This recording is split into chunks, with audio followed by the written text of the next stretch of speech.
My parents didn't show up to my wedding. They claimed it was just a minor event and told me not to disturb them. Oh, the irony of my life. For years, I was a wedding photographer, capturing hundreds of beaming brides with their proud parents, knowing all too well that my own parents called my small garden ceremony trivial and didn't even bother to show up. They were too busy vacationing in Hawaii with my sister. But here's the kicker, a week later, they called me, not to apologize, but because they desperately needed something from me. And that's when their words, and their actions, taught me a brutal lesson about family, boundaries, and my own damn self-respect. Growing up in an upper-middle-class neighborhood in Massachusetts, our two-story colonial with its manicured lawn and white picket fence slipped straight out of a magazine. But inside? It was a rigid hierarchy.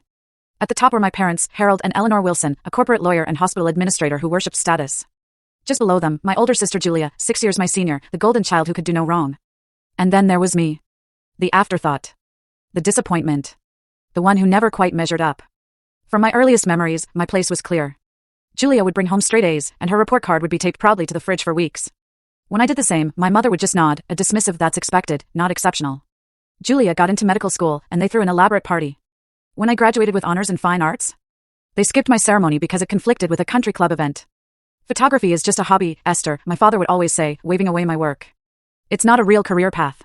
Julia followed their perfect script, Ivy League, medical school, prestigious residency, then surgeon, wife to a doctor, 2 perfect kids, living 3 blocks away, Sunday dinners.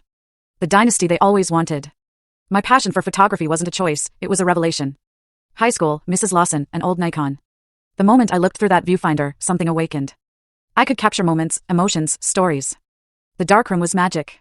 When I announced I wanted to study photography in college, it was like I declared war.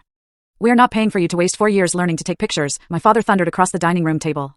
My mother softened it slightly, "Perhaps business with a photography minor, dear? Something to fall back on." They talked about me as if I wasn't even there. We compromised, state university, partial scholarship, double major in business and fine arts. They'd pay the rest if I maintained a 3.5 GPA. I worked myself to the bone, juggling both, taking wedding gigs on weekends to build my portfolio.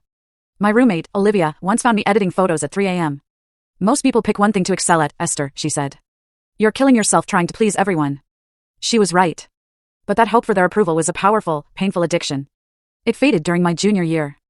I won a prestigious regional photography award, and the local newspaper ran a feature. Finally, I thought. They'll see. I excitedly sent the clipping. My mother called that evening. "Oh, I saw your little article. It was nice. But did you see that Julia just published her research in the New England Journal of Medicine? We sent you the link." I had seen it. I'd even and then watch the full story, link is attached below.